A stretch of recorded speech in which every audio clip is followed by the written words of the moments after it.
Hey everyone, did you know that there are shows on our site other than our show? No. Nick.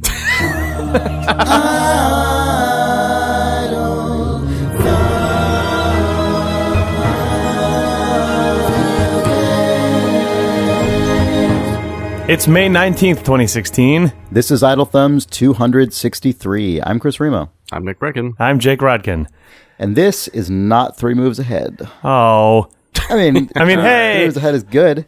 Yeah, sorry, there are some people who maybe a day or two ago inadvertently pulled an episode of 3 Moves Ahead, or your podcast reader did, because an episode of 3 Moves Ahead, a great strategy game podcast, was accidentally published to our RSS feed. So that was not some like sneaky promotional attempt by us, was it? It wasn't. We weren't trying to drive engagement. Yeah, we were not aiming to increase brand affinity. But yeah, sorry about that. It was posted for like 3 minutes, but that was long enough for everyone's podcast apps to grab it and put it on your phone. So this is the real Idle Thumbs podcast. Don't listen to that other one. I mean, please do. idlethumbs.net/3MA. It's a great show. Yeah. Don't listen to it here, though. We don't like that. Keep them out. Throw the bums out.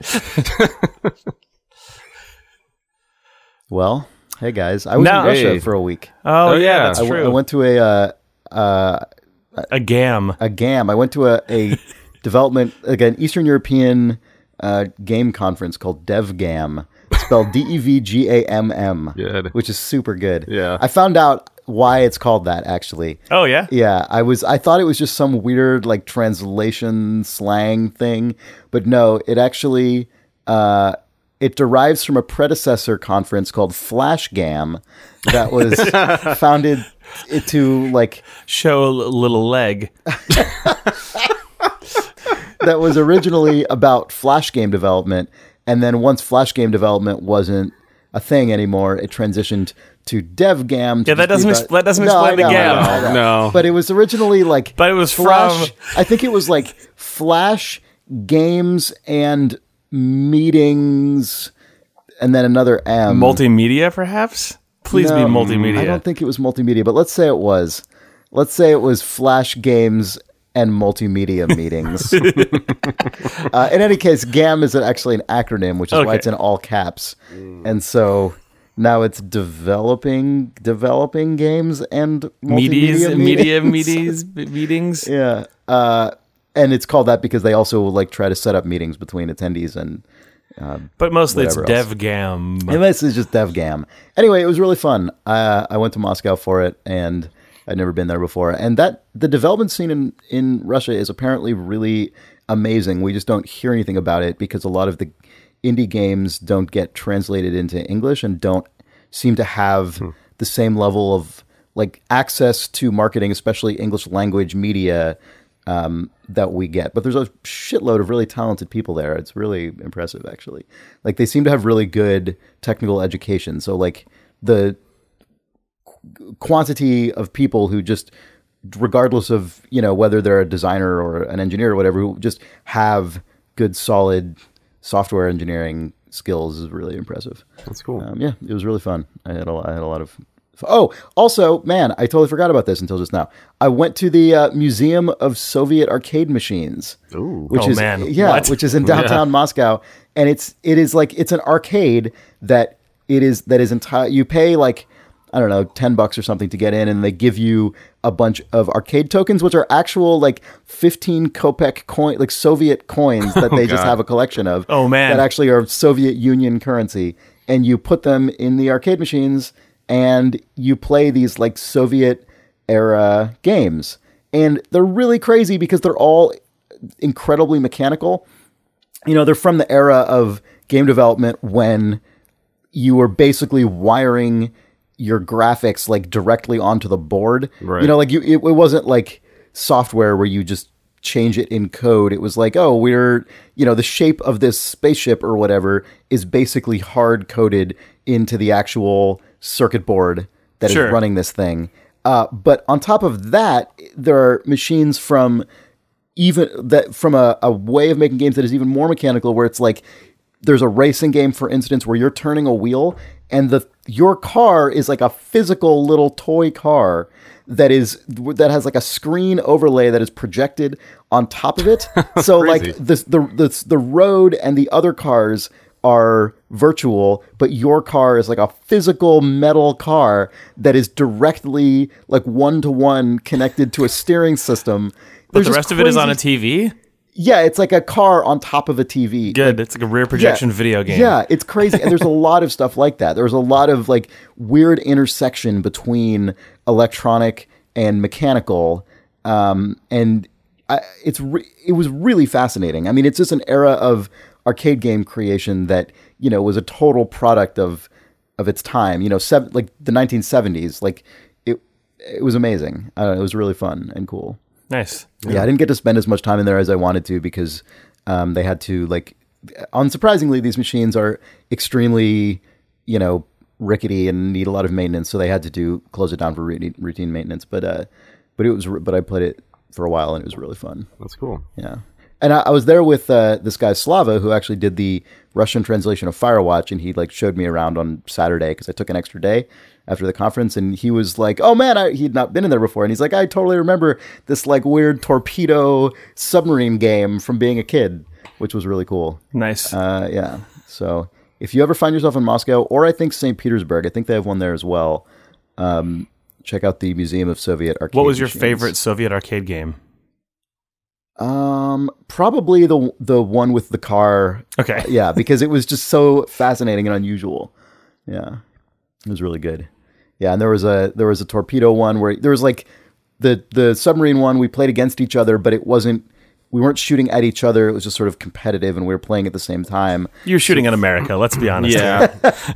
And it was another crazy thing where you look into almost all of these, I would say, actually had like a high concept input thing, right? Where there's like goggles that you look into and then you turn a wheel, or there's like levers that you pull. You know, almost none of them were just like buttons and a controller. It was like, oh, it's a interface for a car or a submarine or a gun that you're shooting targets with or whatever. Like everything had some big concept for what the input mechanism was, as opposed to just being some abstracted, like push these arbitrary buttons just because that's what you do. So that was interesting as well. But the like submarine torpedo thing was crazy because as you shoot, the trail of your torpedo is illuminated by a light that like goes off into the distance, but they design it to look like it's converging towards a point on the horizon. So you're basically firing like a little light that progressively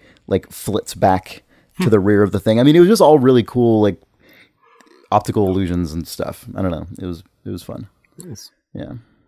Nice. Mm-hmm. Anyway, then I got back home and played Doom. I returned to America where I played Doom. Yep.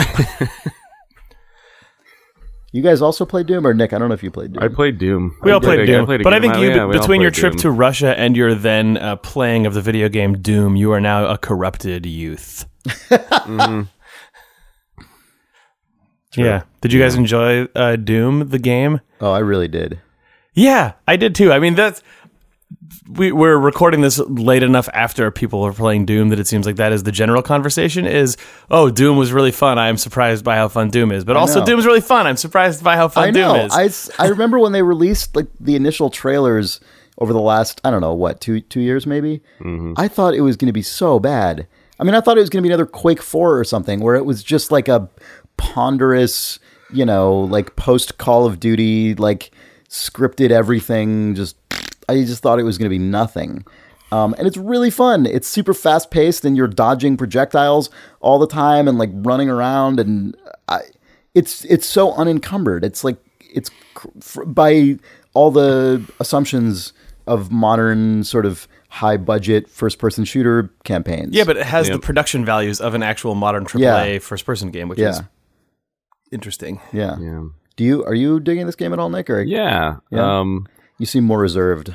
No, my initial impression was really great. I don't know. The last level I played, you know what's weird is like I like almost all of this game except for the fact that it is Here's what I really like about it. I like that the level design structure is actually just classic Doom. Like, find the blue key and unlock this portion of the level, Right. and then like go over here. Like, I'm actually surprised how much backtracking wandering is into included. small arenas, then backtracking Yeah. through. Yeah, it's got really good level design. And I also like that those arenas are keyed off of like, it's not just that there are enemies populated. I like the addition of just being able to like, whatever. I don't even know what this mechanic is called, but like you pull the heart out of the thing and like trigger the wave of enemies. I don't know what it is. Sure, It's just like turn on hell and then like it happens. Yeah. And I like that that's under your control. But the only thing that is bugging me right now is that I played through, I don't know if you guys have gotten to like the Foundry level, like the crazy like sort of lava like esque level. I don't even know how to describe it. It's just like a bunch of like molten lava everywhere. There's just a lot of jumping. Like, if you guys notice, Oh yeah, there is. It's like there are like it's a weird almost number of like platformer, jumping also, like puzzles. Yeah. Oh man, Yeah. I totally don't mind the jumping. I don't mind it. It's just, well, yeah, I do, because I got incredibly lost for like a half an hour last night. But that's the only. Everything else is fantastic to me, because it feels like they just pared this thing back to the point where it just turned into like an indie game, or like an indie game's approximation of what Doom was. Like, it reminds me of Devil Daggers at this point, which is weird to say, because Devil Daggers when you're in a full on arena, yeah, it's it's obviously not as intense as that, but it's it's got that vibe to it where you're just constantly. I mean, the dodging projectiles is the big thing. Obviously, you can take hits in a way you cannot in Devil Daggers, but you still have that fundamental like. This is the, when I said it's unencumbered by a lot of modern first-person shooter stuff, a big part of what I mean is that in modern first-person shooters, so much of it is like hit scan, like instant projectiles, where if you're not in cover, you're just constantly getting, like even watching you play like Uncharted yesterday, so much of it is like you're just a bullet sponge, like when you're not just completely in cover, you're just taking bullets and your character just absorbs them. Whereas in Doom, in modern Doom, much like old Doom, you can actually get out of the way of an enemy that's charging you or of a fireball that's coming at you, even though it is so much faster and you have than... to, because you don't recharge health. Yeah. So, like, I mean... it just basically incentivizes you to keep moving, which most games you keep plowing do through the exact enemies, opposite, so right? Like, most games are just like, sit still, don't move, because it's easier so your mom can play. But this game, like, no. You have to actually be, like, pretty, aggressive to actually play this game. I'm sure there are other games Unless your mom is hardcore. Oh, man, it's true. Could be. I'm sure there are other games that do exactly the thing that Doom does, but when you weaken an enemy, you can go up to them and perform the cheesy finishing move, but it makes health pop out of them and then gravitate towards you. That, like, I love it because it feels super arcadey and clean and actually kind of justifies the stupid close-up kill cam thing. Yeah. It is the thing that makes it feel less like old Doom to me, because I feel like if I just run up and plow through guys, I can generally retain health. I mean, if I was playing on a harder difficulty mode, I probably would have to handle these encounters. Which one are you? I'm playing on the hardest one that they make. Okay, I'm playing on normal, and I'm able to, at least in the early game, I've gotten killed a couple times, but I'm able to be more brazen than I would expect that I could, even on normal difficulty of a Doom game. Yeah. But like the feeling of that, just of the way that the health pops out of guys when you get close to them, is really nicely done, I thought. I totally agree. This is one of the only cases I can remember where I actually am fine with the sort of sick kill cam thing, which I generally despise, but like for a lot of reasons. But I totally buy it here because, one, it's really fast. That's important. Yep. It goes really, really quickly. And then also, there's like a legitimate mechanical loop that goes on there. It also helps that it's presented... Man, the tone of New Doom is really surprising. Yeah, it's worth talking about, right? I can't tell. The first 5 minutes of this game, they're good. Yeah, it's so hard. It's so hard to know, and this is actually really. I don't mean this in a negative way. I think it's actually a huge strength for me. It's hard to know how tongue-in-cheek people were intending that stuff to be. I know. And how many people involved were intending it to be tongue-in-cheek. Because like, it starts with you on the slab with robots doing stupid first-person shooter robot surgery Quake 4 to you. Shit. Yeah, Quake 4, you're getting totally strogged. You're getting you're becoming a super soldier with robots ripping you apart on a bloody slab. But then when you get off the slab, there's also candles everywhere, and then there's holograms of scientists performing demonic incantation rituals. Yeah. Like, okay.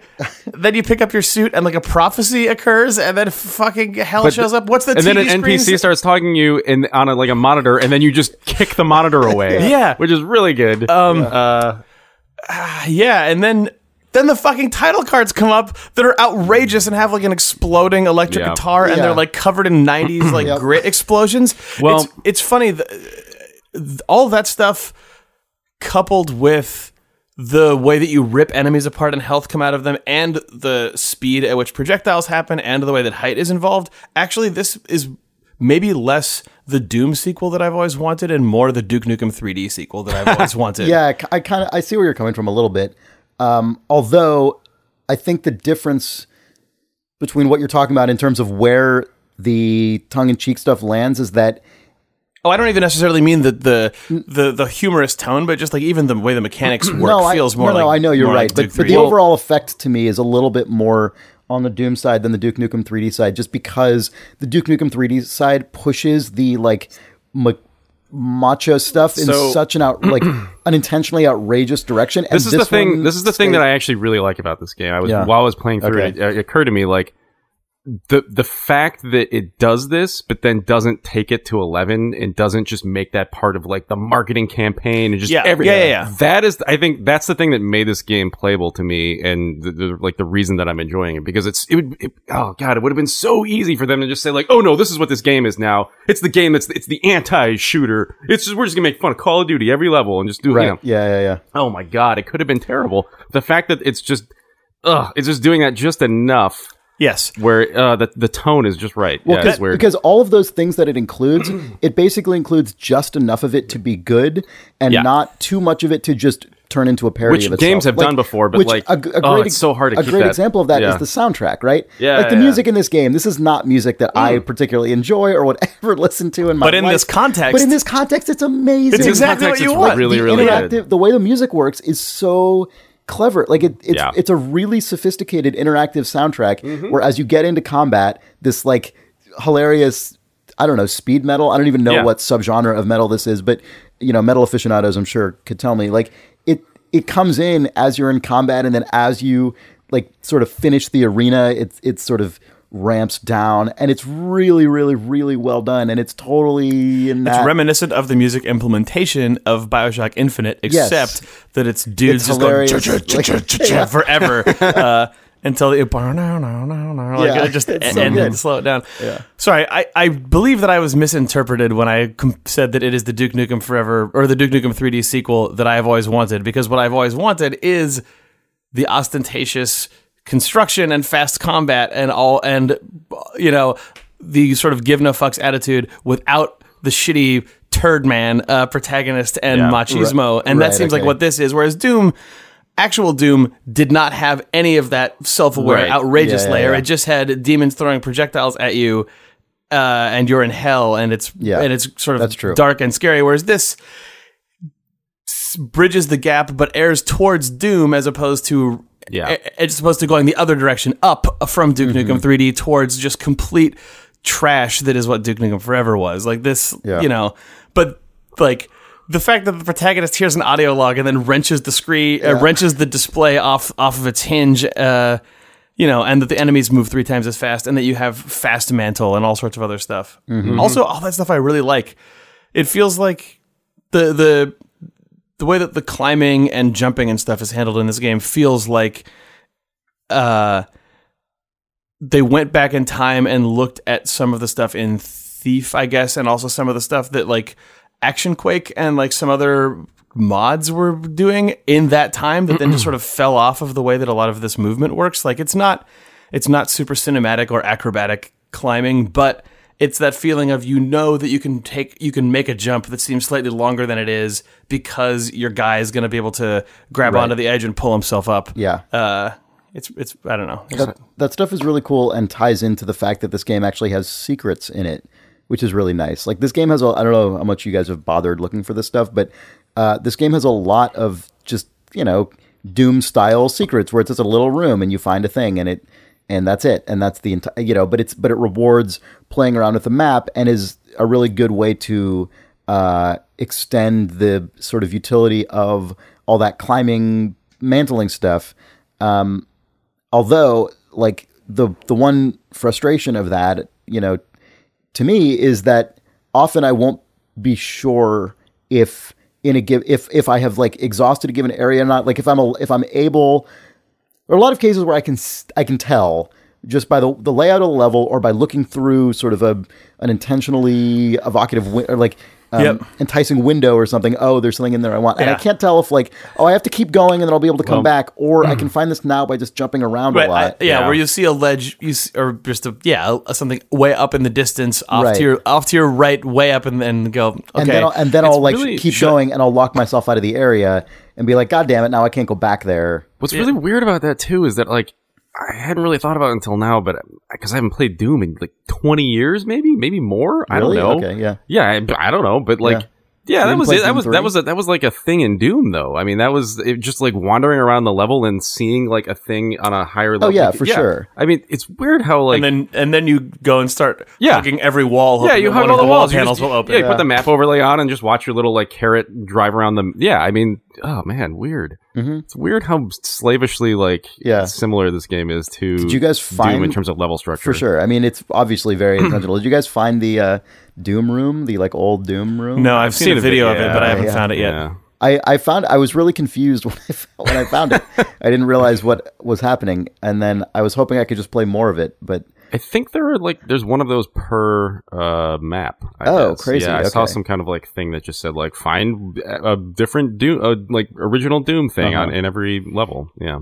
The way that thing is lit and presented is really nice looking. Really good. Like, it looks just like Doom. Also, speaking of Devil Daggers, there's actually, did you get to the challenge things? The little like challenge kind of rooms, like arenas? I don't know. Yeah, Devil Daggers is actually just hidden inside this game because there's like a sequence of like, or like a cache of challenges throughout the game. And you just load into like a tiny like circular arena, and then they just drop in. They just spawn like so. Just a Doom mechanics bullet hell show. Yeah, it's just a little like That's pretty cool. Yeah, it's really good. But that's inside of the campaign, or It's just like you'll just run across. Like, are those built using their level editor tool? Sorry, I interrupted you. Sorry, I don't know. I haven't checked any of that stuff out yet. Okay, sorry. Keep talking. I didn't mean to. No. It's just you just find like a little icon as you're running around the campaign, and then just hit. It just says like, "Would you like to do this challenge?" It feels like something in the middle of like a multiplayer game that you would find. But anyway, I've not found any of those yet. Are they hidden? Or? No, the first one's very blatant. It's just like 3 hours in, maybe 2.5 hours in. Right. There's a lot of stuff in this game.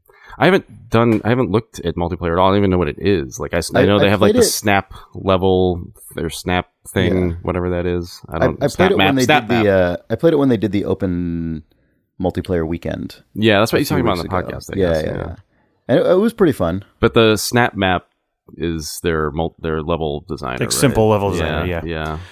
Is that called that because you're basically piecing together prefabs? You're snapping together. Yeah, I think you have primitives and prefabs, and you have a like high frequency grid that you can drop things onto. That's cool.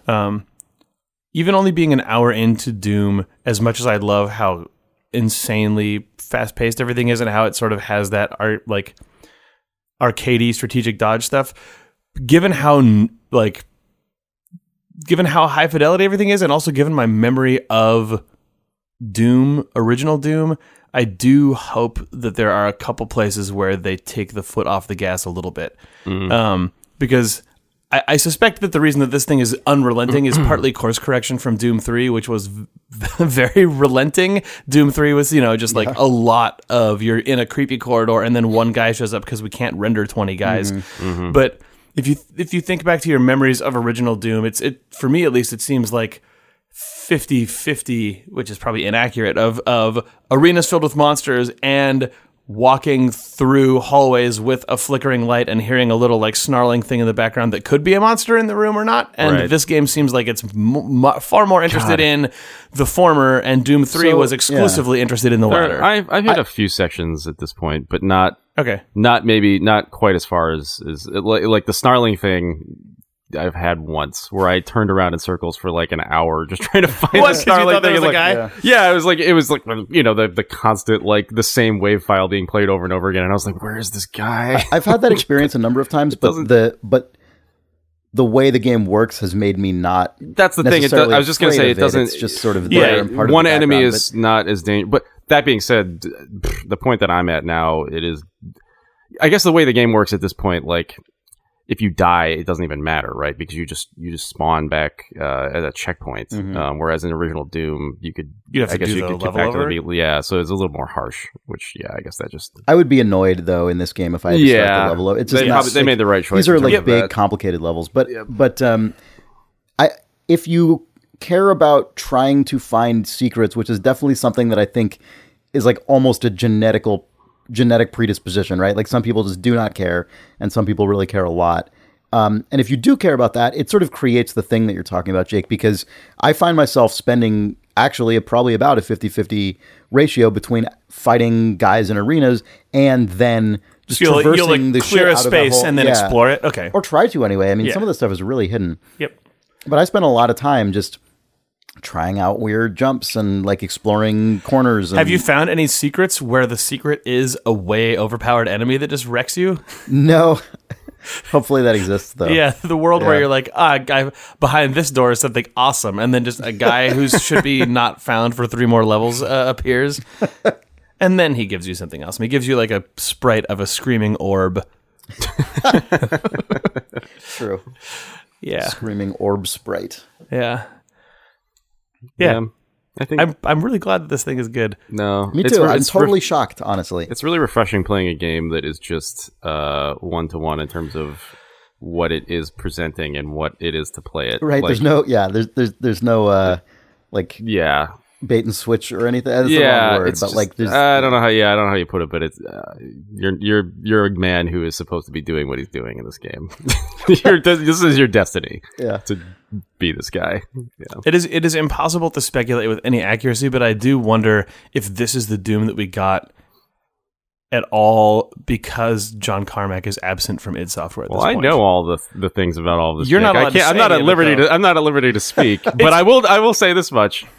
I mean, and this is public information, like this game went through a lot of revisions. Yeah. It's nice to play an id game for what feels like the first time in a while that is driven by a desire to have a specific set of mechanics and is refined around movement and enemy encounters and not clearly also driven by a desire to render things in a specific way. Like Doom 3 felt very much like, guys, we've invented modern gloss maps and real-time shadows, or Rage was like, guys, we've invented infinite terrain and mega textures and a really good way to stream worlds in and then build a game around the limitations of those. This feels very much like, we know how to make a game. We can put a game on a screen. Yeah, let's. So what should that game be? Yeah, let's look at some of the things that were actually good on the mechanical side about the heritage of that studio and make a game based on that. Like that said, it's also really refreshing to play a game that runs as well as this game does. Yeah, it runs holy so well. Crap! It's weird. It's really weird in a way. After a horrible first 5 minutes, which apparently a ton of people have, where the game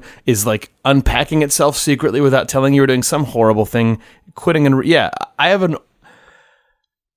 I have a computer that I know I need to upgrade because of every other game that exists, and I can't run Doom at native res on my monitor that's too big for my graphics that's card. Because your monitor is like 3450 by 1440. Yeah, it's fucking weirdo. Yeah, so I can't run it on that at full res on that, but their advanced settings has a just render the game at a slightly lower res and still draw it full screen slider, which is hilariously reminiscent of the old Doom, except that instead of shrinking, instead of drawing a border around it, it just scales it up. But I'm running at like the smoothest frame rate that I've run a first person shooter or a modern video game in years. It's amazing. It still looks really good. Yeah. Jake, to your point about this game feeling like something where the studio actually tried to look back to its own heritage and figure out the game first rather than sort of reverse engineering it from the graphical context or the sort of technological context. I think that's the kind of thing that is actually sort of only possible when enough of the original sort of team is no longer has something to prove there, right? It's like you kind of need it to be like the next generation of people who grew up on the first thing, as opposed to the other thing I might say. This is slightly like inside baseball, but like the thing that's nice about Bethesda and working at Bethesda is that which now owns its software, and you know, whatever, the relationship between Bethesda and id and Bethesda and the rest of its studios is probably tighter than most people would assume, in the sense that, like, yeah, they own id Software, they go down to id Software, there are conversations between Bethesda and id Software. It's nice because a lot of the people working at Bethesda are like actual people who play games, and people who started. Oh yeah, I worked at Bethesda once. Nick used to work at Bethesda Software. Yeah, and like, whatever, it's not always 100%. You know, whatever. It's hard to work at a publisher, and things are just going to go poorly for whatever reason a lot of the time. But that being said, everybody there, I think, generally has played Doom a lot and loves it. You know what I mean? And that's the, like, as much as it's really hard to make a game, I think it's really important for, like, that structure to be in place, because otherwise, like, whatever. This is stupid to talk about, but, like, there are things like executive reviews that, like, a studio has to, like, present the game to its publisher, and if the publisher watches that and says, like, it should be more like Call of Duty, then that whole game gets thrown out and becomes Call of Duty. And I think the thing that was nice while I was there is that there was just, like, a genuine love for, like, games and, like, Doom itself and, like, why that game was good. And I think it's interesting for me to now look at this game and go, okay, like, I can understand how this got shepherded finally to the place that it did, because people probably just generally wanted that version of it. Yeah, that's interesting. It's weird. It is very surprising and unusual for a game that has been redeveloped this many times, or I don't know how many times it is exactly, but for a game that clearly has spent years being kind of reconceived, it is super strange for it to have ended up this focused and intentional and specific, because usually what happens when a game goes through all of those reconceptions is that it ends up bloated and overambitious in the wrong ways and, like, lacking focus because it has to satisfy so many different people's ideas about what the point of it is and incorporate all of those things in to get sign off from all of the people responsible for it. Mm-hmm. And that is just almost never good. And good job to them. Yeah. Yeah. Doom the game. I'll play more Doom. Yep. Looking forward to Doom 2. Maybe I'll stream some Doom on Sunday, because you should do that. You're going to be out of town this Sunday, so you can't do your Dark Souls stream. But you said you were going to try and stream some more Dark Souls on maybe Friday. Yeah, I'll stream. I'll do that Dark Souls stream on Friday. I think at noon Pacific. Okay, is when I will attempt. I'll try and Skype in. Yeah, that'd be fun. A little bit. Yeah. And I'll Skype in from Disneyland to your Doom stream pointlessly. Okay. That seems like that'll be a good juxtaposition from Mr. Toad's Wild Ride. Oh my God! If you could, stream from the hell level, from hell at the end of Mr. Toad's Wild Ride. That's what I'm talking about. Oh my God. Nick only is allowed to stream from inside the end of Mr. Toad's Wild Ride over and over and the Indiana Jones ride. Yeah. Right. Oh man. Oh my God. Okay, now we really have to do this. Yeah, probably. I don't know if you'll be able to get service inside the Indiana Jones ride, but probably Mr. Toad, the walls are thin enough. Yeah, yeah. Mr. Toad is basically outside. Yeah, just with cardboard. You could also stream, join in from Heimlich the Caterpillar's like food eating roller coaster train. Right, that would be fine as well. Okay. Anyway. Oh man, I'm excited about this. Yeah. Oh man. Jake, you played Uncharted? We were talking about Uncharted, or are we taking a break? Yeah, we can talk about it. You want to talk about Dark Souls actually first? Okay. Dark Souls. Just because we're already talking about the stream. So, Nick, you did your, part 4? Part 5? Part 5. Oh my gosh. Of your Dark Souls stream. There's got to be 20 plus hours of this thing now? It's probably more than that at 25 this point. hours probably of Nick playing Dark Souls. If you missed any of these, which you almost certainly did because there's 25 hours of it, you can go to youtube.com/idlevideos and find, there's a playlist that has all 5 parts so far. This was a grueling week. It was really bad. Of course, like in classic Dark Souls fashion, the most beautiful level is also the most horrible, challenging gross level. Which is what? I don't know what it's called. It's the one that looked glowy and blue, Irithil or something. I don't know. People probably know what this stuff is. I don't pay attention to anything while I'm playing this game. Clearly, they know. People know that. Yeah, people know that. But God, yeah, no, that was a tough stream because I basically bumbled through a level, got to a boss that is apparently one of the hardest bosses in the game, and then they had a chip on my shoulder because at this point I've just kind of waltzed through the last few bosses and just was stuck on him like a 90s boss for maybe a straight hour. Like a 90s boss? Yeah, you know, like the boss that you just go, okay, I'm not playing the rest of this game. I'm done with this game. But you're streaming, so you have But I'm streaming, so I have to do it. It's weird that I'm making myself go through this because it's actually like this type of game, like ignoring actually this type of game or whatever Dark Souls is, traditionally, like when I've played games, I care nothing for bosses. Bosses are just things that are basically mean, yeah, I just like stop playing the game. Like that's just the point at which, like, if it's hard enough, I just, okay, this game is terrible because it has a boss fight. I just throw it out. Like, yeah, I've hit a boss in Hyper Light Drifter that is so hard and wrecks me so much that I have stopped playing that game for until I can hopefully muster the strength up to fight that stupid boss. Yeah. Anyway, sorry. It's weird though streaming though because people will Fucking just bosses, say, right? Yeah, bosses are lame. Awesome. yeah, they suck. But people just like, you know, you can do it, Nick. Right? You can do it. It's possible. I did it, so you can do it. And it's this weird like support group thing where you're just like, there are just people in a circle like, yeah, it took me like 20 tries.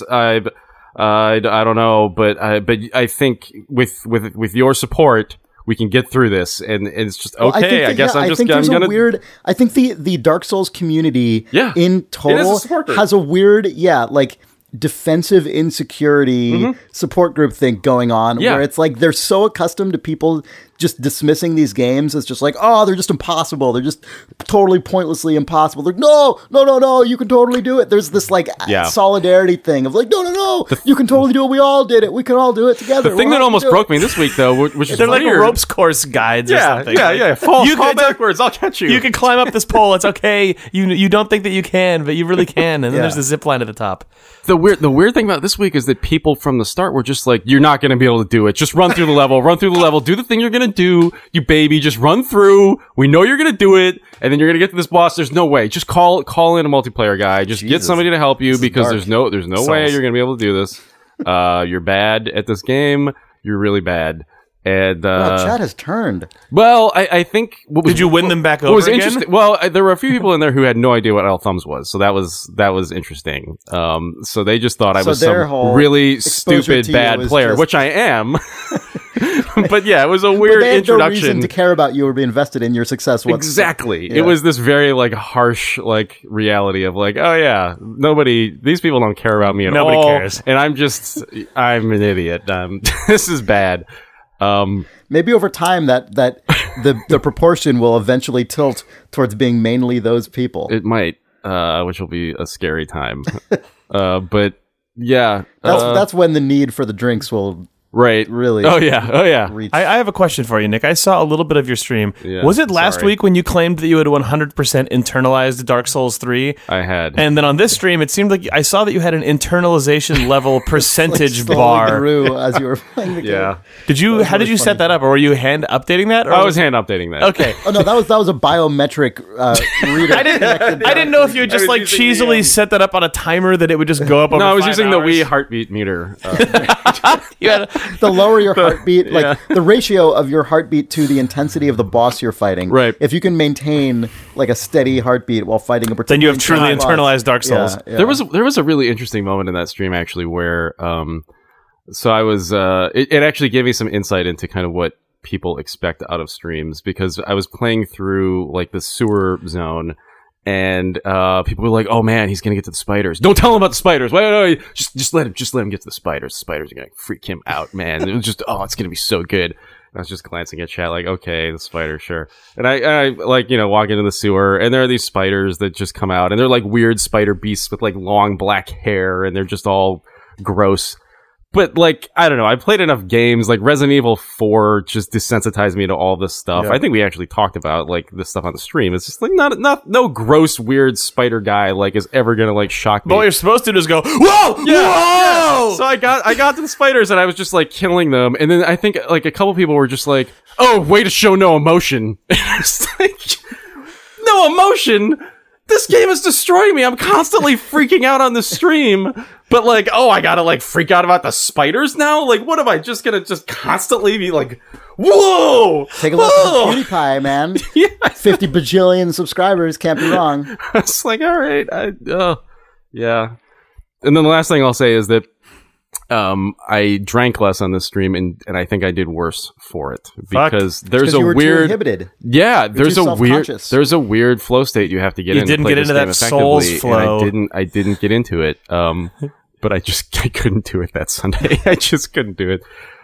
Maybe on Friday afternoon, I will just get I'll just ruin myself. I look forward to another one where everyone can be present because the more of us in the same room, it turns out the more rum and sugar is imbibed. It's that, and then also it distracts me enough to the point where I can just turn off the part of my brain that stops me from. I feel I was also talking to, when I was at the conference in Moscow, I was talking to a guy from Twitch who was there, and he was saying that, like, having multiple people on the stream is actually a really great thing because at this point, so many, like, such an incredibly high percentage of Twitch streams are just one person sitting there playing a game. And so, and it's just kind of boring, sort of, like, because it's just one person kind of talking to themselves and not really doing anything. The other thing is, it's hard to do. Yeah, like, it's really hard to be an entertainer and to be playing a game. Yeah, I was trying to keep up with the chat. That's the thing that I think is actually great is when there's another person in the room, your chat goes through an editor. Yeah. So what information is imparted to you and what is withheld? That's part of the fun. When I was watching you, like, the thing that was weird about it is that you were sort of like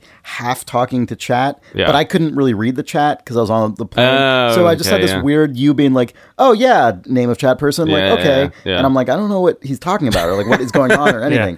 Well, yeah, and then part of that too is that because it's a game that people have so many opinions about, I'm constantly like, there is a good percentage of my brain power that is going into like making up or down decisions on what people are telling me to do.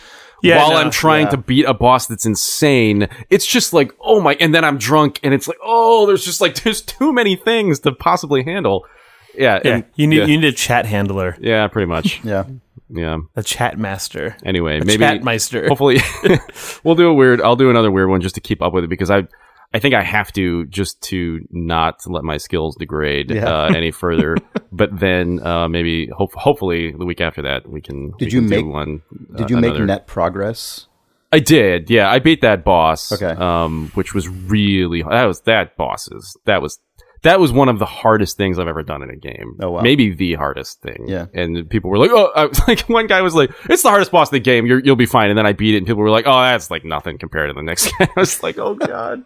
Oh, it's gotten really, really hard, but I was pretty proud of myself for actually destroying that thing. It was exciting still. All right. So we'll try and stream Dark Souls on Friday at noon Pacific, and then I will try and stream something on Sunday, and then probably at like 1 p.m. Pacific. We should still. People keep asking about the people. A lot of people are asking about the Wizard Jam stream on. Yeah, we have to put that on the calendar. So we'll pick a date for that soonish, hopefully. Yeah.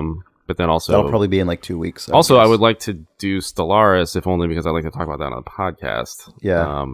If we do that one, it's going to probably have to be on like a weeknight or something because this coming weekend you're out of town. The following weekend I'm out of town. Oh. The weekend after that is probably Wizard Jam, maybe. Probably. If we figure it out. I don't know. All right.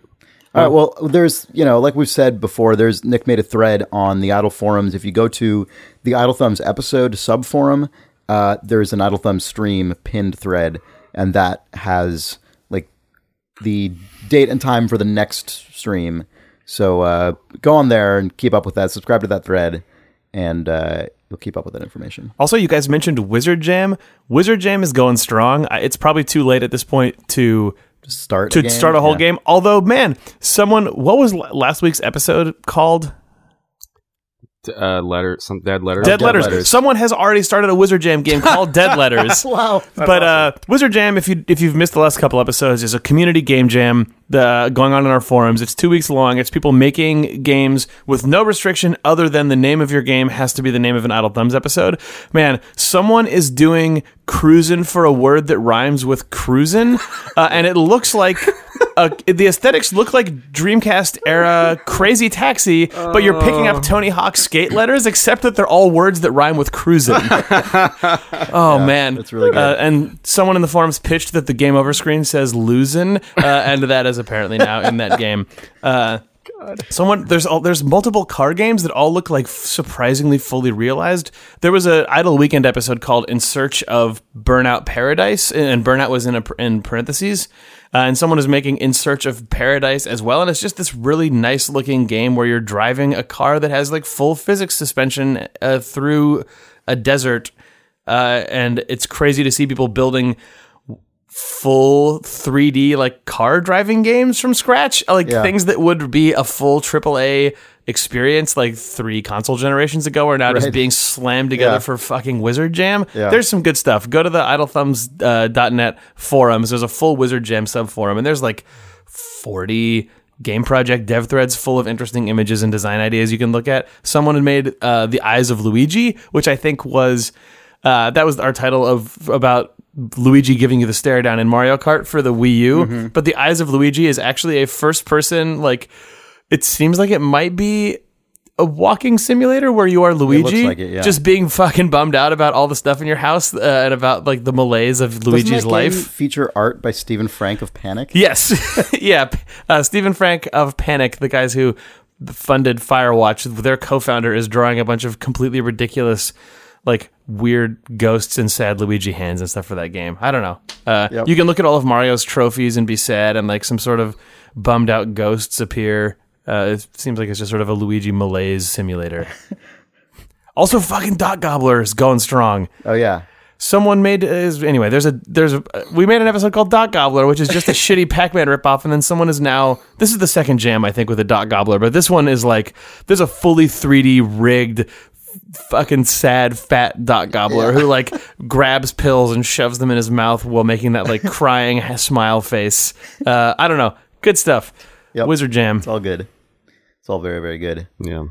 All right. Man, it's weird listening to us talk about this stuff. And if you actually give a shit about this stupid podcast and website, there's like a lot of stuff to do on it now between all of our podcasts and the streams and this like. And the fact that there's now a twice a year game jam that happens that is very, huge. Like exciting. It's cool to me to see it. All right. Well, let's take a break. Video game.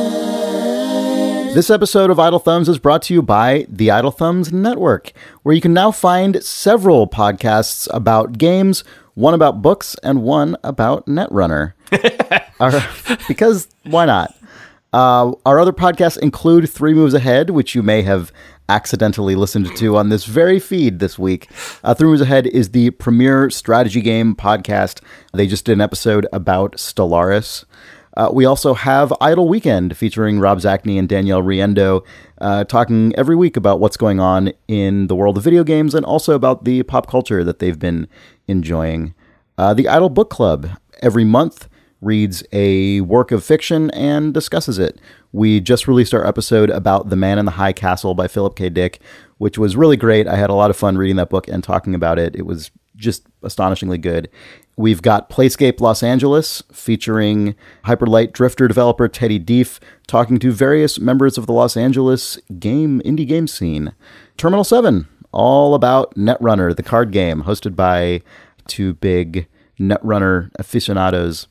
And Designer Notes, hosted by Soren Johnson and friends, an ongoing series of long-form, in-depth developer interviews. You can find all of these at idlethumbs.net/shows.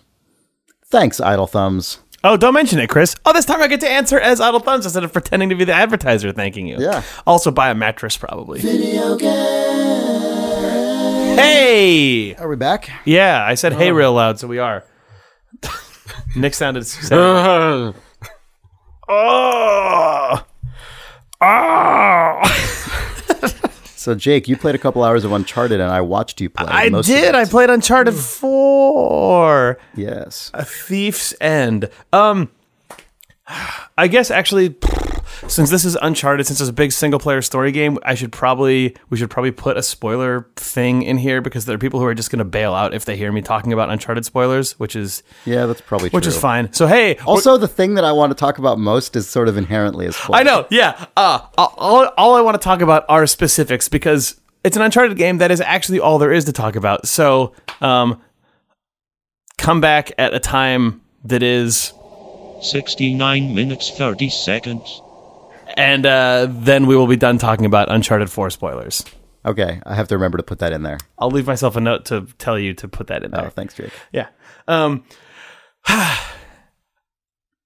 So I guess we should get the perfunctory stuff out of the way, which is that Uncharted 4 is, like, from an aesthetic standpoint, out of control. I mean, everyone... Yeah, it's really gorgeous. That goes without saying, basically, because every piece of media that you see from Uncharted 4 looks to be of a higher fidelity than, like, fully computer-animated films of the late 90s. Yeah. Like the stupid old Final Fantasy feature film, I suspect, probably doesn't hold up compared to the level of detail and lighting that Uncharted 4 is just rendering in real time on a PlayStation. Like, the visuals in this game are crazy, and like the way that Drake moves and animates and stuff is just really good. Mm-hmm. Also, it's still an Uncharted game. You basically jump around on stuff and then dodge bullets and ingest a million bullets to get to the next crazy visual showy thing. Mm-hmm. I don't know. When playing these games, like you said, Chris, I wish that I liked the mechanics of an Uncharted game more, because the like richness of being inside of this game is intense. Yeah. The things that I want to talk about, though, there's a couple. One, Chris, that you weren't there for, which I'll talk about first, I guess. Okay. Is I actually really liked the structure of the beginning of Uncharted 4. There's some cutscenes that feel a little long-winded and whatever else, but it goes from a big stupid chase sequence on a boat, because Uncharted can't resist opening with a big action sequence, which sucks, because Uncharted 2 opened with a really quiet one where you're climbing on the train, and it was really good. But whatever. It cuts back in time to Drake being a kid in an orphanage, which is fine. And then it cuts to a young Drake stealing a thing out of a Peruvian... Was it Peru? Panamanian. Or Panamanian. A Panamanian prison. A different P alliteration, which was also fine, and like the beginning of some Uncharted stuff. And then it hard cuts again to present day Drake underwater with it's like scuba. Oh yeah, this is where I had left. Yeah, you have scuba gear on, and you're pulling crates out of a container ship, or you're putting crates into a container ship because you're in the middle of some treasure rescuing salvage operation. But the reveal here is actually really good, I thought, because you complete getting these sort of not English labeled crates into this shipping container, and then swim up. The crane comes down from the boat that's running the salvage operation that you're on, attaches it to it, and they say, "Oh, you want to ride up?" And you say, "Sure," and you hold on to it. And then when it pops up, you're just in a river in the middle of some what looks like East Coast seaboard American city, and it's just a shipping truck that fell off of a bridge, and you're just doing like boring ass salvage work. Like, they rip open the treasure or the crates, and they're like, "What do we got?" And it's just a bunch of copper spools, and the guy's like, "Oh, you could sell these for a lot of money." And like, that was actually like, that moment actually played cool. So much better for me than any of the other. What is Nathan Drake's life like when he's not being a fake Indiana Jones? Like, that's probably the most realistic depiction of what a guy like this would be doing every time, except the one time that he got a big score. And then it cuts from there to basically Nathan Drake Gone Home, where you're in this outrageously detailed house. And you're like, he has converted his attic into his like Drake study, so you can like look at artifacts from previous Uncharted games.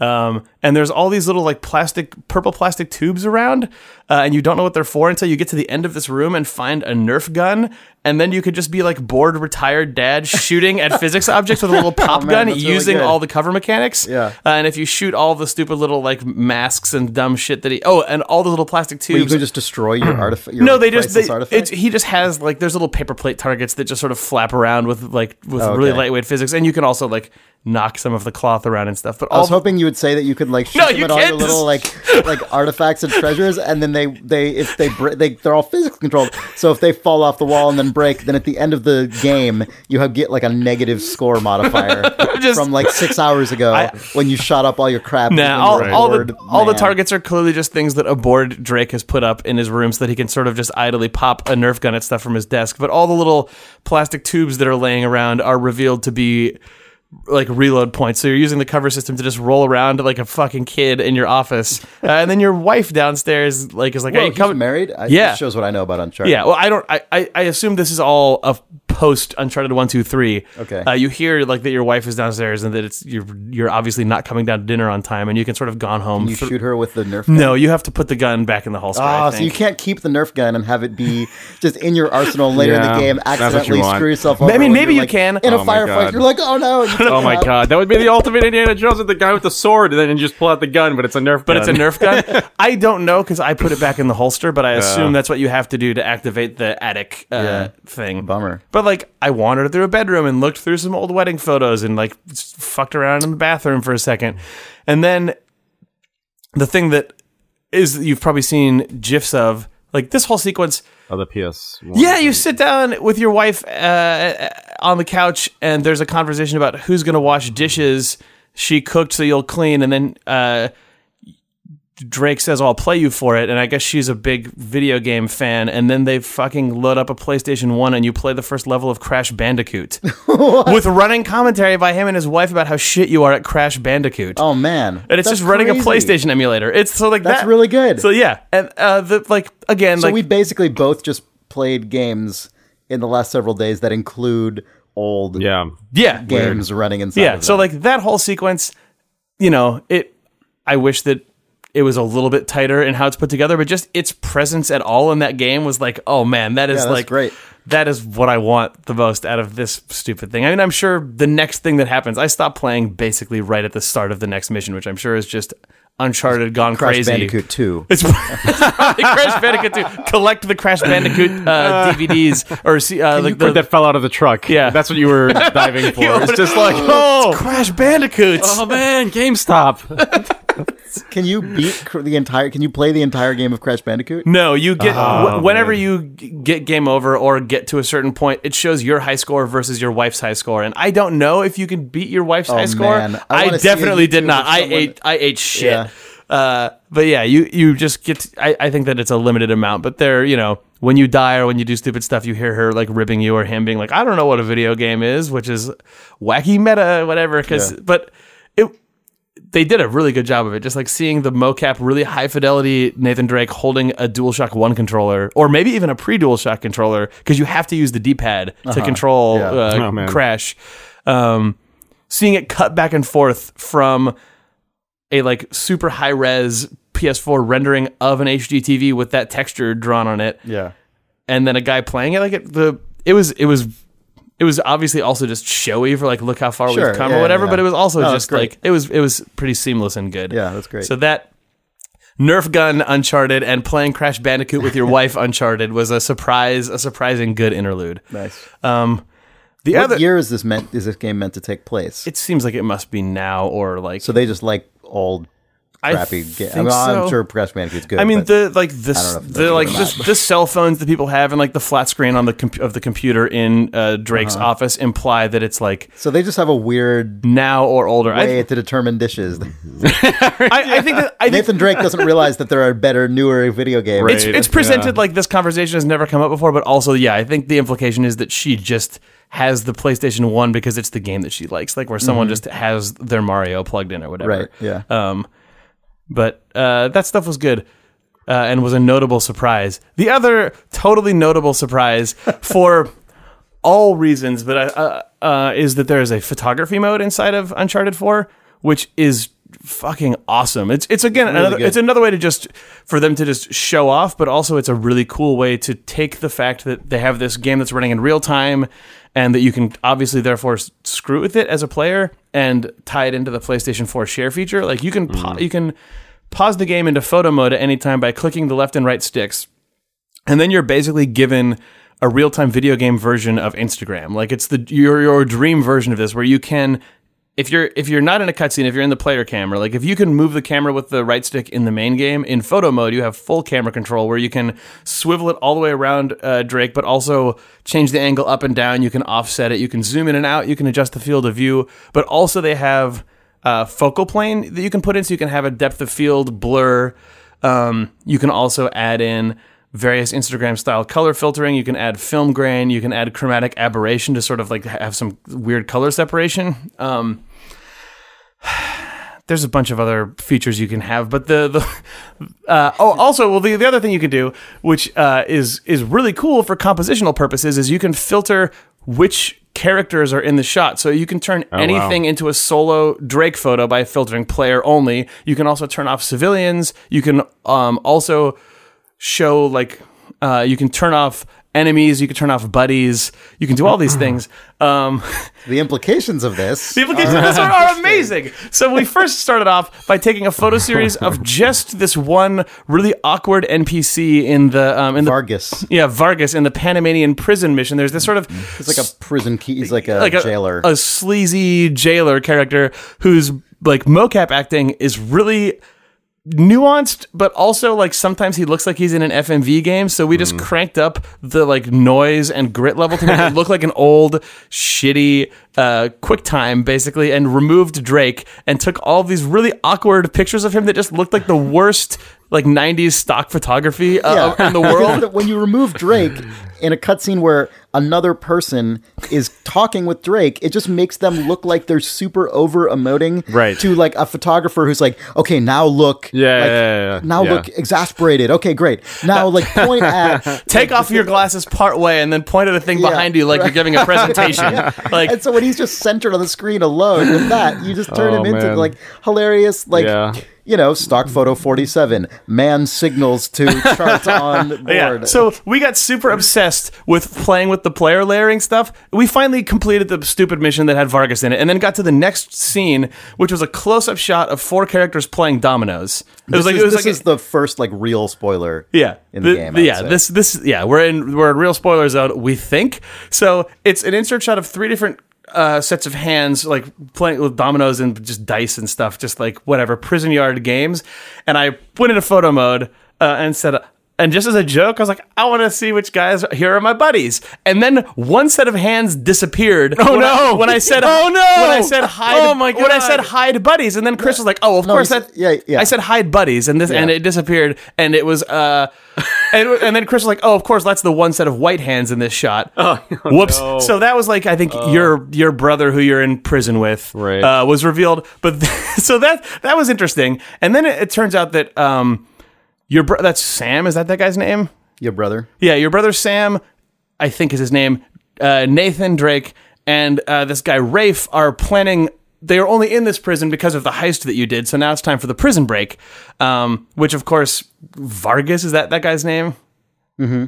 That guy gets involved in and whatever. But the ultimate reveal that was super intense is once Rafe showed up, I went into photos mode and chose hide enemies, and he disappeared. Yeah. Oh god! So the third guy in your group, who's not you or your brother, is tagged on the enemies layer, and he did not betray us during the entire prison break. Okay. Yeah. He doesn't come back, I don't think, for hours in this game. Okay. So photo mode is also fucking third eye spoiler mode. And also we knew when Vargas stopped being involved in the story because he moved from being on the buddies layer to the civilian layer in a cutscene.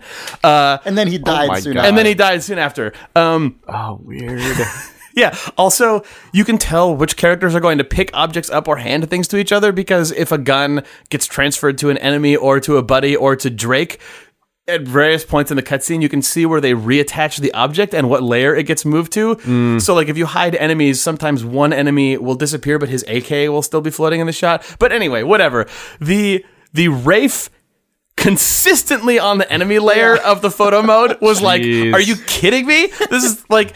You know that a tester found that, and then they kept it in the game. But oh man, I really want to talk to a designer from Naughty Dog and be like, let's just think this was fine. I'm sure, like, this game has been out and completed by enough people before this episode goes out that I'm sure there is writing about this, and someone else has noticed it. I deliberately did not look anything up about it because I enjoy I enjoyed just steeping in our own fucking discovery. Like, I don't know what happens with Rafe later in the story. I bet he fucking double crosses you, and I'm really glad that is in the text of the complete work of the game in the stupid prison flashback mission that you can get him to turn on and off with the bad guys. Basically, just started anytime any character was introduced, we just started going in and flipping all the switches. Yeah, it's like, are you a friend or foe or a nobody? Yeah, and like, then you'd figure out like, oh, this crucifix artifact is my buddy today. Yeah, even though Rafe got like Deus Ex computer eye. Yeah. He's just a Terminator. Yeah. Weird. Yeah. Oh, that was Drake knows, but he's playing it cool. Yeah. My photographic eye says you're an enemy. Maybe canonically, this is just Drake, like, in Photoshop, after this game occurs, just going through and just, Photoshopping I'm airbrushing my enemies out of my memories. Just get this enemy out of here. Fucking Rafe. Yeah, Rafe. There's an enemy. Ruining my photo. Keeping that paints a much weirder picture. He's just trying to put it on Facebook. 30 photographs we took of just Vargas.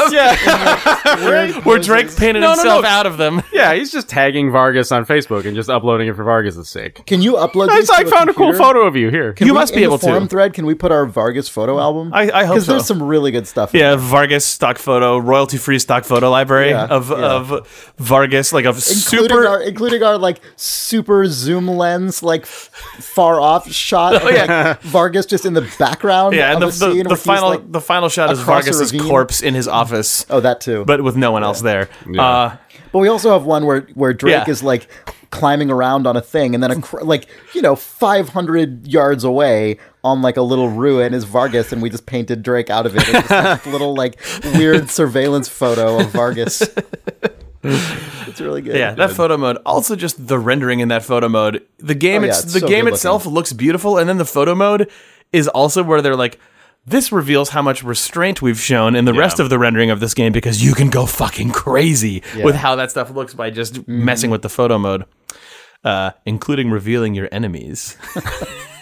God, I love that so much. Yeah, we were so blown away when it was like enemies. What? It's amazing that they didn't change that when they become revealed as an enemy. But rather it's just canonically part of their character. Enemy. Like, this character's an enemy through and through.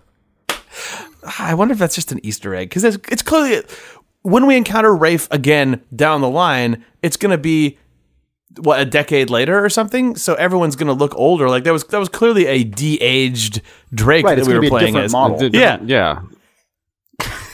Anyway, whatever.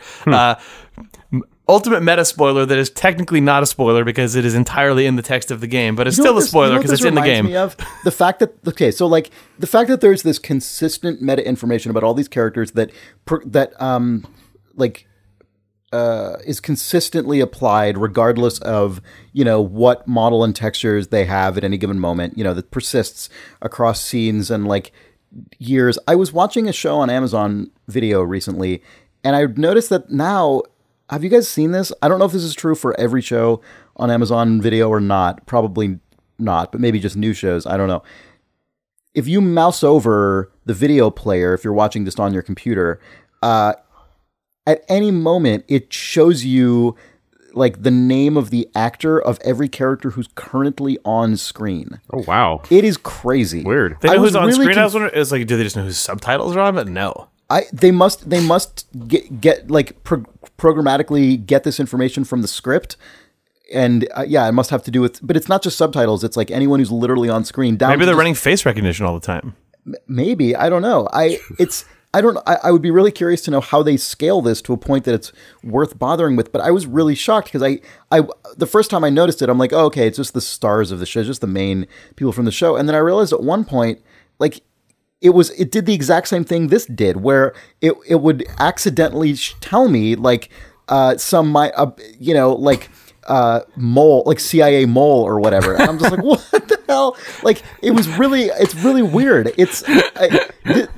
We have too much information now. Like there's too much information around it. When the meta systems are spoiling the main content by way of just actually containing the canonical canonical truth. Yeah, it's very strange.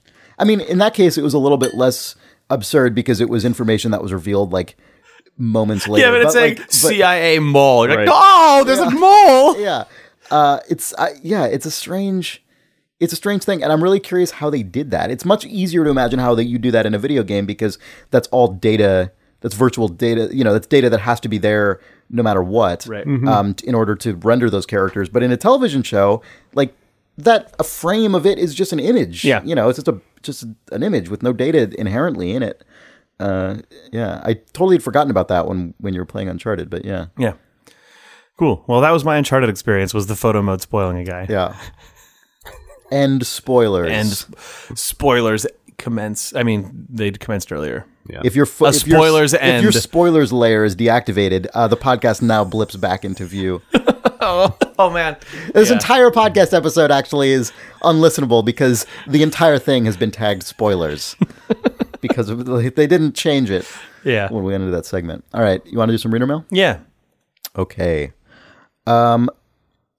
Let's see here. Jesse Harper writes, Nick and Chasing the Dark Souls Combat Dragon.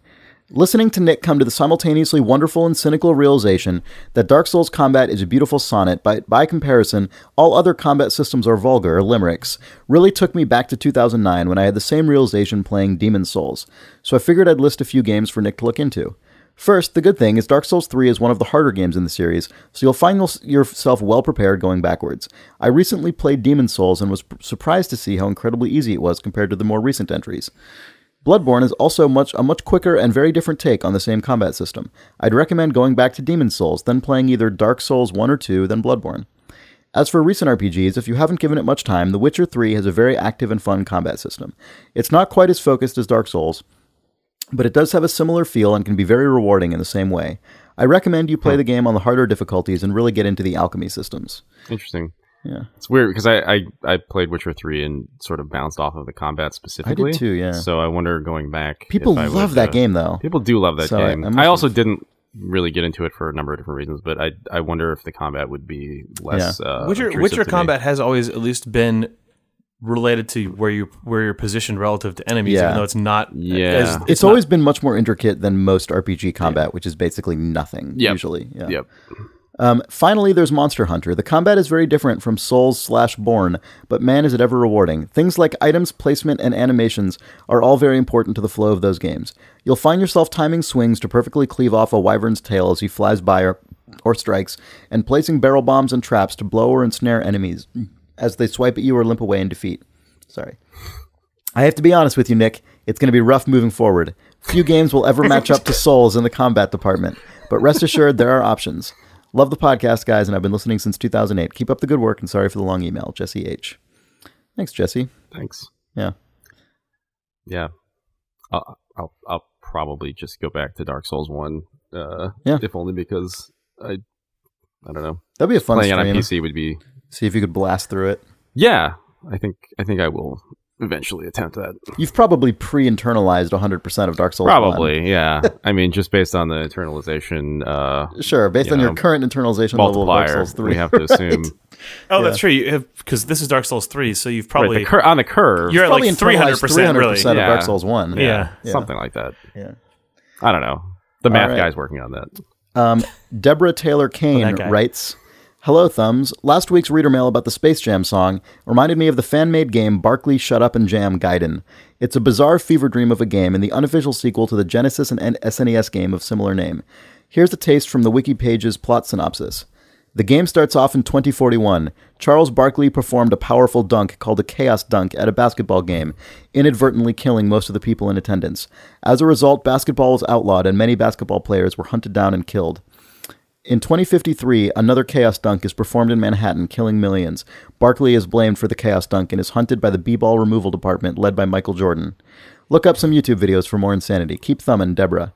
P.S. They made a sequel to Gaiden called The Magical Realms of Tir Na Nog, Escape from Necron 7, Revenge of Cuchulainn, the official game of the movie, Chapter 2 of the Hoops Barkley saga.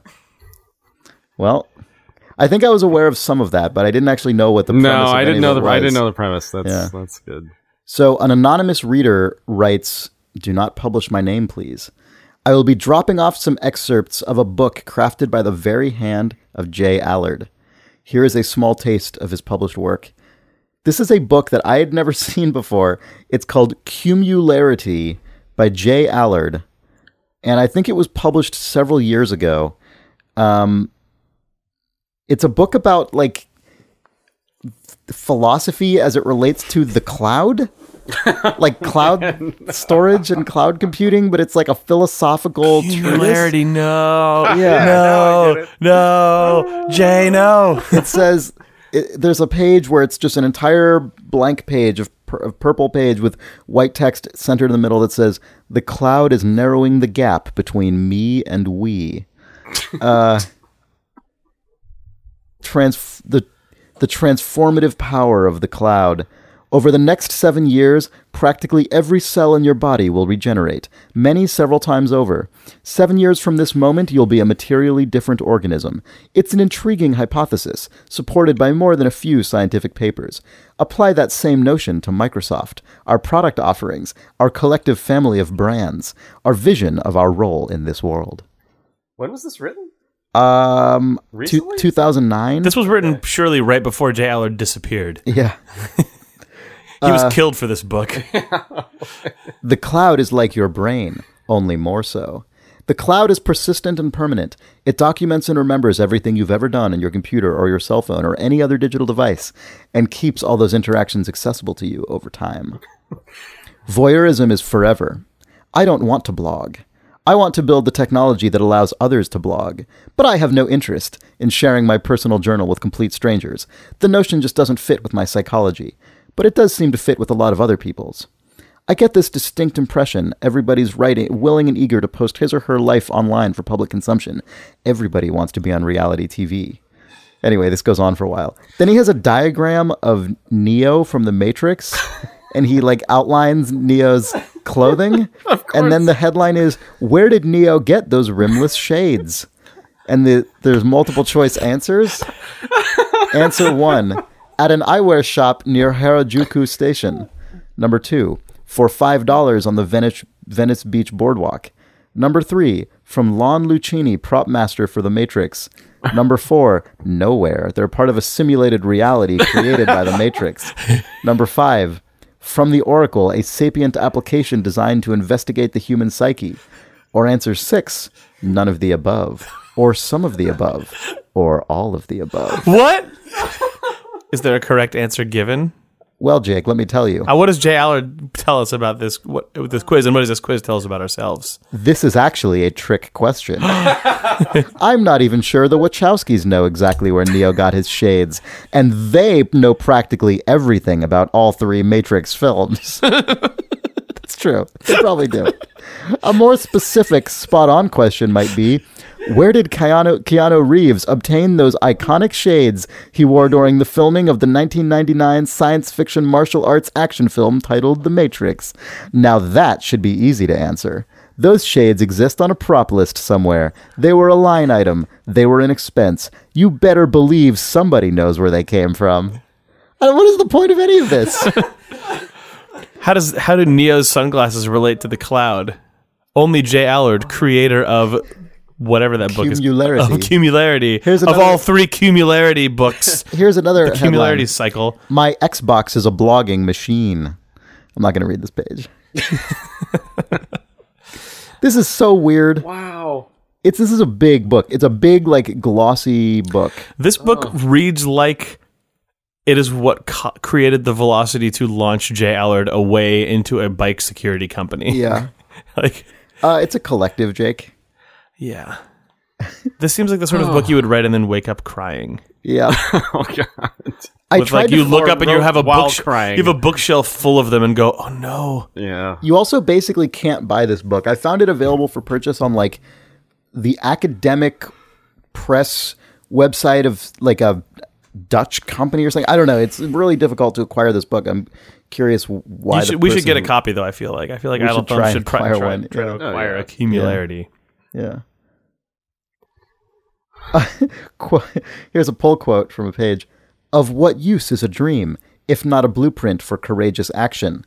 Bruce Wayne.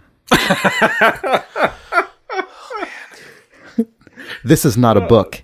It's a beginning. Wow, I want the Ken Burns documentary of the Xbox 360 era with these as the quotes as it just slowly zooms in on a photo of Jay Allard on E3 stages. Interesting. God, it just goes on and on. He sent us a lot of pages of this. This book is hundreds of pages long. Can someone please do Playscape Seattle if you interview Jay Allard? Yeah. Man. All right. Anyway, Cumularity by Jay Allard. I want to read Cumularity, Chris. Yeah, I know you do. Eric Leslie writes, The Lost Metroidvania Freeware. I'm sure I won't be the only person to write in, but this is in reference to the reader mail last week, someone asking about a piece of freeware. He says, initially I thought you were talking about EG, which I've played and liked a whole lot, but that one is maybe too combat-oriented to be what they're talking about, more escape from captors than figure out what happened. Based on the girl wakes up from stasis and tries to figure out what's going on description, I tracked down a YouTube playthrough of Holdover, which seems to match the description pretty well, Eric in Pittsburgh. And that was posted in the forums, and the person who asked about this, I think, indicated, yes, the game they were looking for is Holdover. A couple people wrote in about this. Thank you for that. All right. Let's see what else we have here. Oh, this is crazy. Okay. Meredith Mallet writes in. She says, it's not a tiki drink, but... Hey Thumbs, I'm a few weeks late catching up on your Dark Souls streams, but it's a blast. I was kind of hoping to see the continued adventures of Similar Face, but Ted Cruz has been a worthy successor so far. I still wanted to honor Similar Face's misfortunate rise and subsequent fall from grace, and I figured the best way to do it was, obviously, with a cocktail. So Meredith has crafted the Similar Face cocktail. Oh, man. Oh, good. Next time we're on a stream together, we should maybe... Yeah. We should all have a drink to Similar Face. Yeah, so Similar Face cocktail. 1.5 ounces gold rum or gin. They're very different spirits. 1/2 ounce of lime juice. 1/4 ounce of orange curacao.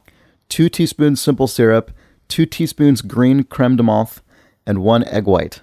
Dry shake all ingredients without ice until the egg white is frothy. Add ice and shake again until your arm hurts as much as watching the original stream did. I feel like this cocktail really captures the true nature of Similar Face in that it is a mistake. A horrible, abominable mistake. It's perfect. You can substitute a splash of heavy cream for the egg white if you have allergies or something, but really, the true experience definitely requires that egg white mouthfeel. Cheers, Meredith. Okay, I have a proposal. Yeah. We should make the rum version, and then we should press the Similar Face button, and it will give us the exact same cocktail, but only the one thing changes to gin. Oh, that's a good idea. So we'll have Similar Face 1 and 2. Oh, man, that's a totally good idea. Yeah, we should actually prepare them both and then compare. Have a similar face-off. Yeah, exactly. Yes. All right, I want to try this. All right.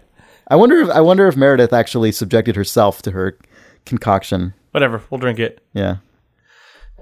All right, I approve highly of that. Okay, let's see. Thomas Burton writes, Uru and other weird names. Hey Thumbs, your discussion of the origin of the name Uru Ages Beyond Mist reminded me of another weird naming origin. BioWare announced the first Dragon Age in 2004 while the game was still in pre-production and years out from release. This meant there was a lot of speculation and discussion on their forums about what the game would be and what fans wanted. Because it was so early in development, there wasn't even a name for the game's setting, so fans would just refer to the Dragon Age setting in discussions. This eventually got shortened to the DAS. So, when the developers finally picked a name for the continent where the game takes place, they went with Thedas. It's not quite Uru levels of weird, but I've always liked that story. Thomas Burton. That's crazy. I had no idea. No, oh man, that's really good. Yeah. Weird. What a bunch of dorks. Yep. That's I like that a lot. Yeah. Like that's so arbitrary. You might as well just do it. Yeah. Is it spelled THEDAS? Mm-hmm. Oh man. It's spelled exactly like the acronym. Oh man. Yep. That's really really good. Mm-hmm.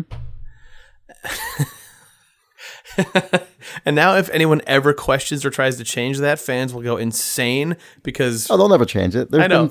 Been just 3 or 4 of those games? I guess 3, really, plus some DLC. If you come into that now, though, I'm sure there are tomes of lore about that fucking name. Oh, yeah, for sure. I mean, it's a fantasy series that's been running for, like, what, almost a decade now? Or, you know, including that pre-production time, a decade now. Thedas. That makes me so happy. Yeah. But why it's actually called that is because... Yep. You know, some real elder beings probably turned some cosmic dust into a thing. Yep. Yep. The Dragon Age setting. God damn it. That's really good. God. Chris Welch writes in about video game themes. About video games. His email just consists of a screenshot of one of those little like sort of topical boxes at the bottom of a lot of Wikipedia pages. You know how a page about like, I don't know, a page about a given band member or something at the bottom, it will be like articles about this band, and then it'll be like band members or like albums and whatever, and it'll link to like it's the little sort a of dozen like different Wikipedia generated table of contents. Yeah. So he links to a little box at the bottom of a Wikipedia page, and the name of the box is Lists of Video Games by Theme. So this is not a link to video games, it's a link to Wikipedia lists of video games as sorted by themes. And the themes are really good. There is a character-based category of video game theme lists. There are video games listed by characters such as dragons, gangsters, ghosts, ninjas, vampires, and zombies. Those are the only character types like noteworthy enough to have their own lists of characters. And then there are by settings such as alternate history, ancient Rome, apocalyptic and post-apocalyptic, Vietnam War, Western, World War I, and World War II. So that's video games. There's that. That's the And whole then spectrum. there's an other category which consists only of horror, time travel, and roller coasters. So you could probably find any given game's probably got one of those somewhere in it. So that probably those various categories contain all video games. Probably. Like there's no other category. So this must they must all be able to be put into one of those. Any video game worth listing. Oh, man. Speaking of roller coasters, did I talk about this on the podcast? A little bit last week. Did I? I hadn't played them yet, though. So, we briefly mentioned... Did you visit Planet Coaster? I did. We briefly mentioned Parkitect. You'd played some of them. Planet Coaster. I dipped into Parkitect, but I had not touched Planet Coaster. We talked about Planet Coaster without me really knowing like what it was or like what state it was in. I just did it, and man, that game. So I played Theme Park. So which one is Planet Coaster? Okay. So I'll just give a really brief. Like the games that exist are Theme Park World, which is the sort of Atari published like. Sorry, not Theme Park World, Roller Coaster Tycoon World. What am I saying? Okay, yeah. So successor to the classic series. Successor to the classic series, being developed by Atari in the Unity engine. Their plan is to do like sort of a user-generated like engine thing where people populate the game. They want to be a City Skylines? Yeah, they do. Even the roads work similarly, but it's not... I played it and I immediately went, okay, this is just not what you want. Like this, it's just maybe eventually like users will make it what it should be, but it just doesn't. Is it in early access or is it early? It is. It's in early access. It just came out early access. Not super impressive. Parkitect, which is like a 2-man indie game, which is sort of inspired by Roller Coaster Tycoon heavily. Like the UI is very similar. That game seems like it's cool. Like I appreciate what they're doing, but it also just because it's a 2-man effort, it's just not going to have like the level of fidelity or like just the level of support that you kind of want. So like, I don't know. It has cool ideas. We talked about it on the podcast. Like they have some really cool things in it, but, Planet Coaster is made by Frontier Games or Frontier World. I forget the name of that company specifically, but, and Planet Coaster is nuts. Planet Coaster is exactly what I want out of one of these games. Planet Coaster is basically like they provide like in Roller Coaster Tycoon, for instance, like you would just place like an ice cream shop as a prefab, right? It would just like chunk down as an ice cream shop. In Planet Coaster, you place like the sort of like counter, and then everything else you have to build up using little tiny pieces of level architecture. So it's like Kerbal fidelity. Yep, it's Kerbal level fidelity, but for Roller Coaster Tycoon, which basically means you can make Disneyland. It just means that you can make your own crazy theme You can make park. Breckenland. Yeah, and it all looks really good. Like, oh god, just the lighting. Like you can just place spotlights, just on the ground, and everything looks amazing. They're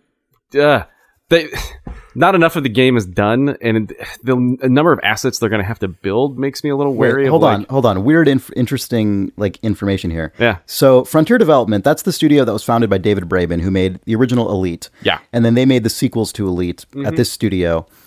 They've been making roller coaster games for over a decade now. Is this the Planet Coaster people? Or? Yes. Okay. Yes. They made Roller Coaster Tycoon 3 in 2004. Yeah. And then they made a bunch of expansions to it. They made that game Thrillville for LucasArts, if you guys remember that. Yeah. That didn't really go anywhere. Although I guess it got a sequel. Thrillville Off the Rails, yes, I bet it's called? Yes. Okay. They made a game called Coaster Crazy for iOS in 2012. And then spin-offs of that for Wii U and some other stuff. They're making Elite Dangerous right now, which is like a big sort of darling of the combat space sim game, along with the infinite one, the crazy one. What is it? Star Citizen. Star Citizen. Yeah. Yeah. Then they're also making. Oh, never mind. I was thinking they were also making the new Roller Coaster Tycoon, but they're not. No, but they were the developer of Roller Coaster Tycoon for a while. Yeah, which is really weird. And so now they're making this game Planet Coaster, while a different company is making a new Roller Coaster Tycoon. Right. Which also, this game does similarly feel inspired by City Skylines, but the thing that I like about it is that it's just like they're clearly splitting the difference between spending a lot of money on creating unique assets and also planning for like user generated stuff. Like they're not just heavily investing in either of those two things. They're sort of creating a lot of really nice, beautiful looking things that you can place in the world, and then also just, craft your own little vignettes and stuff. And then also, like, it's just very clear that once this game launches, it's just going to be even crazier. But it just works. It runs and works, and like just the way that the game is played and the UI design and everything, it's like exactly what you would want.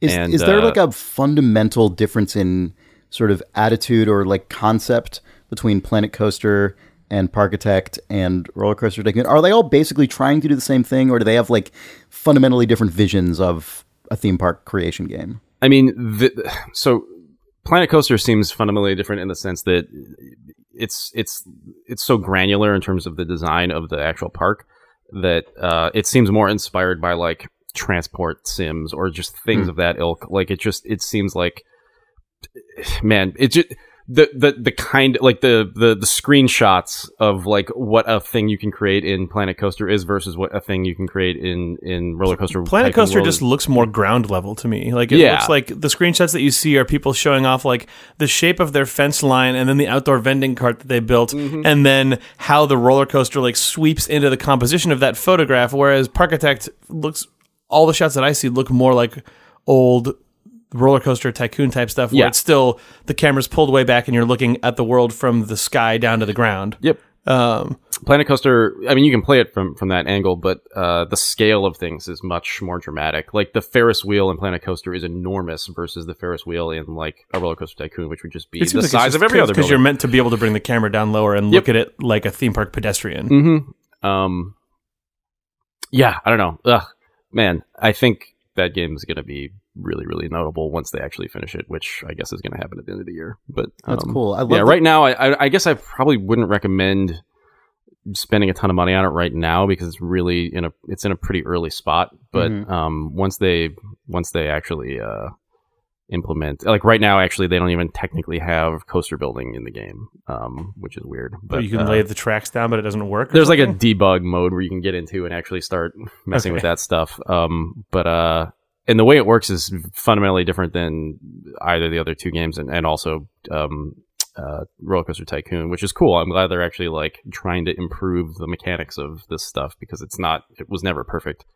But yeah, man, like you can just the kinds of things that they're putting in the game already, like actual like facades, like actual like Disneyland walls that are just, here's a dumb question. It's gonna be really good. how do these games handle financial responsibility and as a sim versus it just being a pure theme park creation tool? Because Planet Coaster looks like it's just like, make a theme park, who cares? Whereas I've Theme Park Tycoon or Roller Coaster Tycoon, those have always been more about like, maximize your build revenue a thing to get crowds to like it and then give you money at like gate admission and food admission, and then you use that to build more coasters like a SimCity model. And is there still a financial sim thing running in Planet Coaster? Not right now, but they're going to add. The plan is there's a management layer to it for sure. But I don't really know. It's a weird. They've like the kind of front end of Planet Coaster is strange, and I don't know what the final plan for that is. But right now, it's like this. It's like a... You mean like the main menu? Yeah, like there's a globe and then like icons with people's faces on them. So I don't know if the plan is to actually just like, I can visit Chris's... That sounds like a Little Big Planet model. Yeah. They have a thing called the Global Village. Yeah. Where players are going to be sharing their theme parks with each other. It seems like that kind of thing. Super Little Big Planet-y. Which seems maybe more sandboxy than management. But I mean, in their feature list, there is like, you know... an aspect. So I don't know how that's going to factor in. But yeah, Parkitect and Roller Coaster Tycoon World are very classic. Like, you start with whatever $1,000 and then have to kind of attract people and et cetera, et cetera. I think it's really cool that Frontier Developments has been around for like a few decades now at this point. And apparently their goal with this is to try and sort of, or one of their goals, obviously their goal is to make a game, but one of their other goals is to try and build up a second in-house series along with Elite. Like they've had Elite that's been going for decades now, and they're, they spent all this time making all these other roller coaster games. So like, we want our own internal thing that we own ourselves. Right. Have a coaster team that is self-sufficient and not a work for hire team. Right. I was really surprised going to that site and seeing like how developed it was, and like they have a huge community. They do like weekly updates on Planet Coaster. They're like, that's awesome. Twitch streams, and they seem like really cool guys. And I hope this game is doing well and will do well, because it seems like they know what they're doing. They're like making the game that you want. The legacy, at least behind that studio in this space, seems pretty huge. Yep. Yeah. It's cool. Yeah. All right. So Sean Lawrence writes, Dear Thumbs, I listen to your podcast mostly as a way to learn about the impending robot revolution without giving Google's robots a reason to mark me as a person of interest due to search terms. This is where the dumb nature of podcast technology is a huge advantage. Nobody can figure out any data from your podcast listening habits because there's no data collected by At some anybody. point, Google will start scraping all of the audio in podcasts, but hopefully it works the same way as Google voicemail audio scrapes, where it's just nonsense. Hopefully it works the same way as the Uncharted enemy layer, so you can turn off enemy podcast hosts and be shocked when Nick Brecken disappears.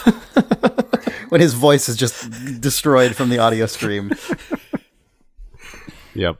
Okay, so he says, anyway, in the May edition of Scientific American, there's an article describing a psychobiologist who had computers assess using motion tracking technology whether participants were bored or tired, and was successful in doing so. The article posits a use for such technology for digital lessons that recognize when a student's attention is fading and respond with strategies to re-engage him or her. The system could also help researchers build robots that are more emotionally sensitive companions for humans. Thoughts? Thanks, Sean B. Lawrence. Oof. I don't know if I want my computer or other computing device to like detect when I'm not giving it my full attention and interest. Hopefully these things all sort of stack. Like, it doesn't seem like you're paying attention, and then you sort of get frustrated and sad and goes, I know that you're bothered by this. I know that you're... Oh, let me cheer you up and re-engage you. Gross. Yeah. This is okay. I would actually be happy to incorporate this into like facial recognition into the streaming software we use when Nick is playing Dark Souls. If Dark Souls could like berate you for not being focused enough, or for like you're not devoting full enough attention to the game. If the internalization level could be complemented by like an investment level or a dedication level next to it, and we could see how those correlate. Mm-hmm. Dedication times progress equals internalization. Yeah, exactly. Well, yeah, and then it would just slap you if it goes down too low. At this point, it feels like these things are just going to turn into our parents, right? Like, I mean, like, aren't the like we're just gonna have like a weird mom that just like is in our pocket that just says like you woke up too late. You should. What are you doing? You're ruining your life. Like, you said you wanted to start getting to work earlier. Yeah. You're playing Dark Souls. If you're gonna play Dark Souls, you may as well be good at it.